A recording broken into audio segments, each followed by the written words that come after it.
Hi everyone, welcome back to my channel. And today we are going to discuss about the second wave of coronavirus, how its effect and when it's come from, all about. So in the first week of November, even as India recorded 47,000 new cases within 24 hours and the total active cases stood at 5 lakhs, the country health establishment let out a collective sign of relief. This was the first time since the pandemic begins that the all important R naught, a measure of how contagious an infectious disease is, had dropped below 1. It was 0.88 on November 6. In a pandemic, an R naught value of less than 1 indicates that the virus is going to eventually stop spreading since it cannot infect enough individuals.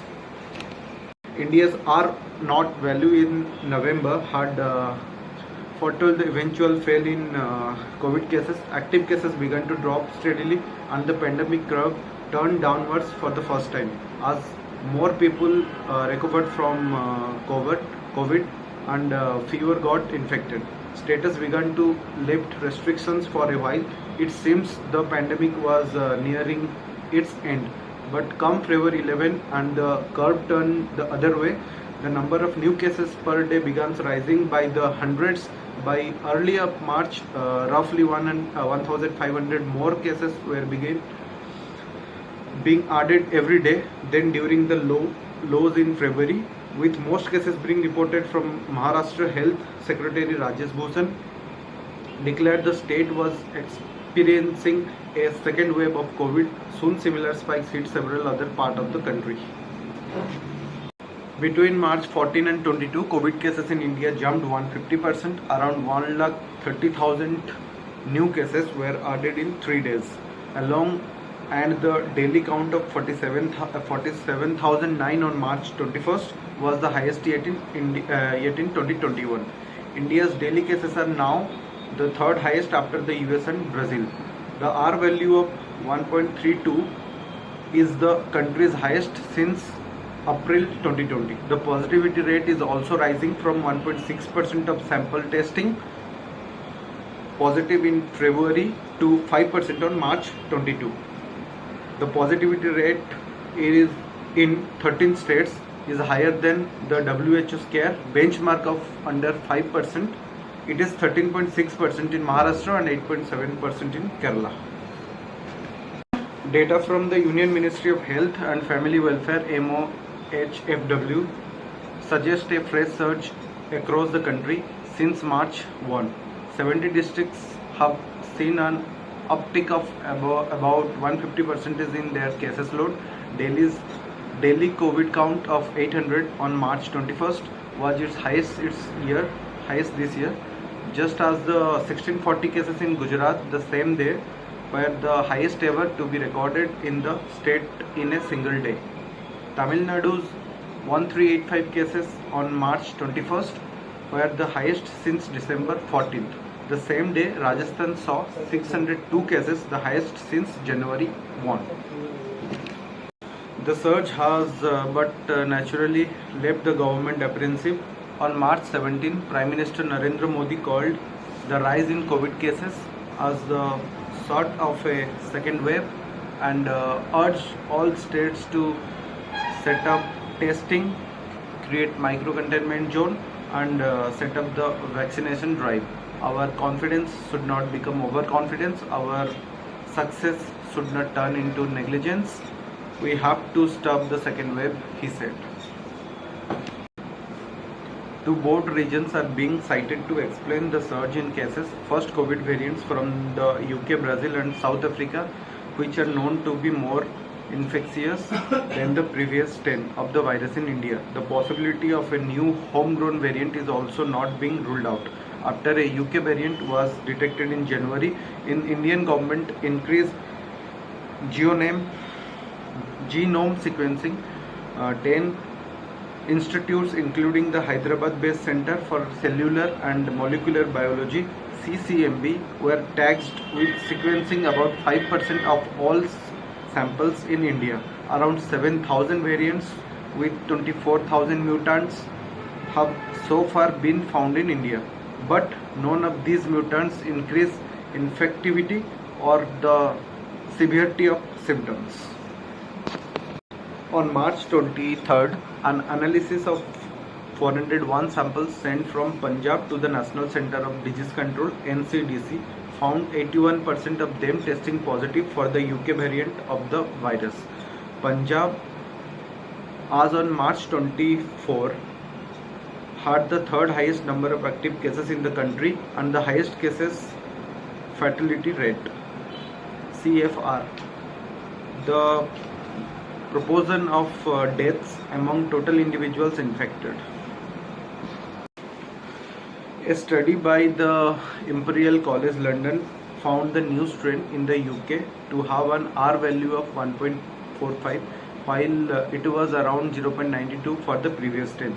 The new strain is far more infectious, and those infected by one strain can get reinfected by another and transmit it. In all likelihood, a second infection from a different strain will result in mild to moderate symptoms. According to CCMB Director Mr. Rakesh Misra, mutants by themselves aren't causing the spike. We need to study a large number of samples over a longer period to ascertain if the new variant or a homegrown variant is causing the infections, he says. Several health experts, including virologist Dr. Gagandeep Kang and AIIMS Delhi Director Dr.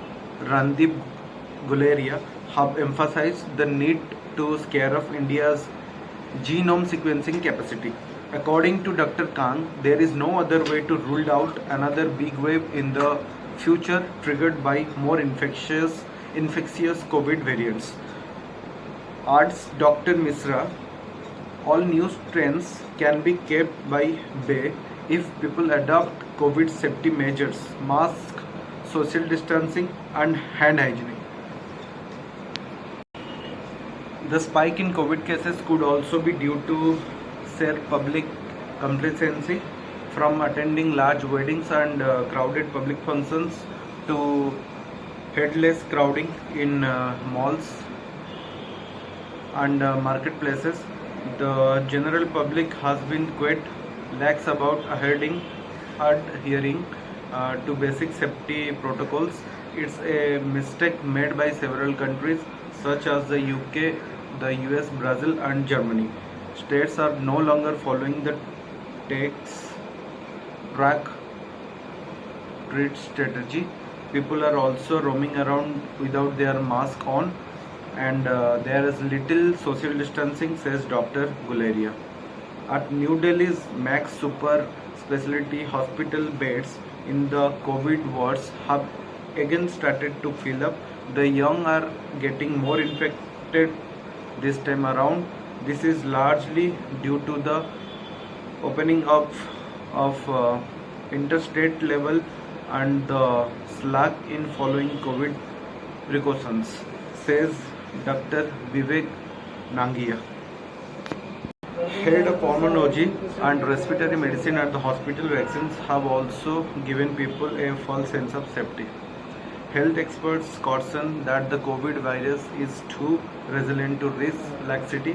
Just when you think you have defeated the virus, it makes a comeback. COVID is infectious. If you do not take precautions, it will continue to infect, says K. Srinath Reddy, President, Public Health Foundation of India, PHFI, New Delhi. And why it's worsens. Although India's COVID death toll remains one of the lowest in the world, doctors say the surge in cases along in cases for worry.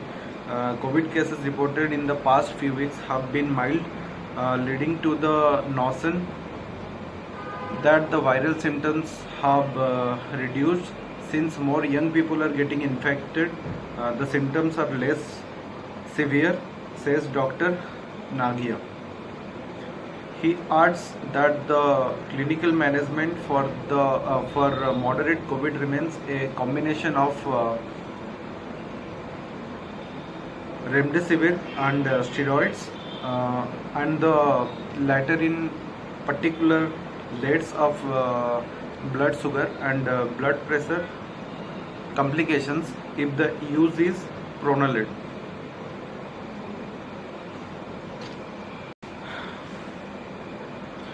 Okay, treating someone with COVID is tricky. The virus isn't to be taken lightly at all. You may not die from COVID, but can get very sick. Once Dr. Nagia. Inflammation is a huge problem. A patient of mine who got infected in April 2020 returned for treatment of blood clots in January this year. More recently, the Max Super Specialty Hospital had to restart treatment for blood clots for a patient who had been discharged, apparently fully cured 2 months earlier. One needs to constantly monitor certain indicators of inflammation in the blood. Blood clots, if not spotted, are extremely dangerous as they can travel to any organ and cause stroke, heart attack, and so on, says Dr. Nagia.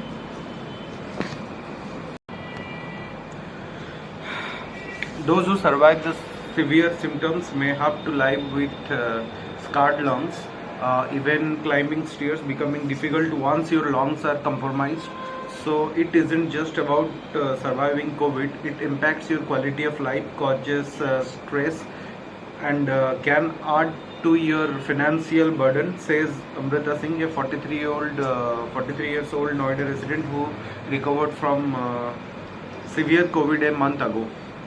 Those with mild symptoms have to grapple with long COVID or the protected effects of the virus even long after recovering from the initial illness. In the latest medical studies examining COVID's impact on the respiratory tract, Oxford University and Stanford University researchers studied 10 patients with no lung damage in conversational health scans, but 8 of them suffered from shortening of breath and extreme fatigue.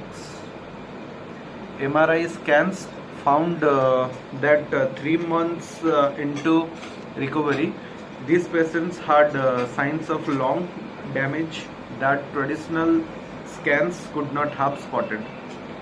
Lung tissue is extremely delicate and takes time to repair. Once COVID impacts the lungs, it damages vital tissues and cells. Even if your body has fought off the virus and you have survived, says Dr. Rajesh Chawla, a pulmonologist at Apollo Hospital, New Delhi. In COVID treatment, it is important to ensure that diagnosis and treatment happen on time. Now, can vaccines save the day? As cases rise, the government is ramping up its vaccination program. From April 1st, all individuals above 45 years of age will be eligible for the COVID shot. As on March 23rd, more than 48 million people had received at least one dose of the COVID vaccines, but logistical, safety and dosage issues remain. For more example, at the Rajiv Gandhi Super Specialty Hospital in New Delhi, despite increasing their vaccination booths to 6, each capable of administering 200 doses a day, the hospital received enough vials for just 200 doses on March 22. Authorities have noticed that a dearth of trained vaccinators is resulting in a lot of wastages. A trained vaccinator can draw the right number of doses from a vial. Those nervous while administering the dose end up wasting a large amount of the vaccines, says a vaccinator at the Lok Nayak Jaiprakash Narayan Hospital in Delhi. Meanwhile, around a dozen European countries have said they will resume administering the AstraZeneca vaccine, Covaxin in India, after the European Medicines Agency EMA declared that its initial investigation of possible side effects has known the vaccine to be safe and effective.